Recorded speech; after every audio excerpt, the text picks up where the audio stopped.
In my story, Evil in Small Places, Miss Marple is visiting her old friend, Prudence. Prudence lives in the small town of Meon Maltravers, which is normally a very well-behaved place.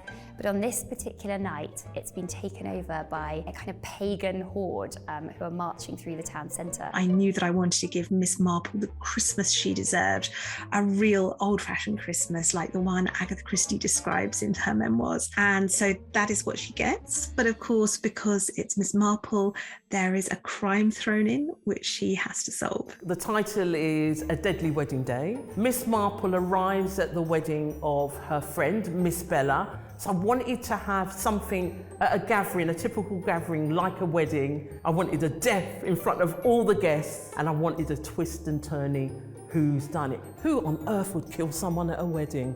In my short story, The Murdering Sort, Miss Marple has traveled all the way to Cape Cod in the United States to visit a young relative who is visiting a school friend.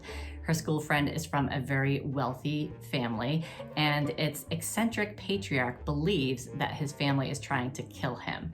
So Miss Marple and her young relative need to figure out whether or not he is right.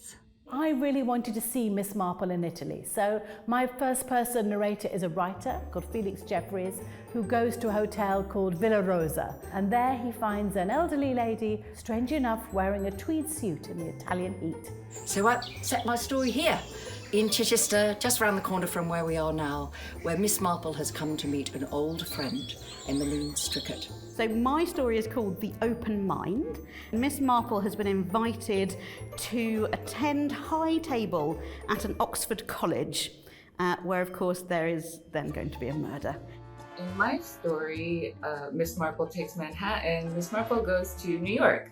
I thought it would be really fun to kind of have her be on one of her travel adventures in one of the places known as, like, you know, one of the most dangerous cities in the world. In The Jade Empress, Miss Marple is on a cruise to Hong Kong. First, there's one victim, and then another, and then it becomes clear that there's a murderer on board.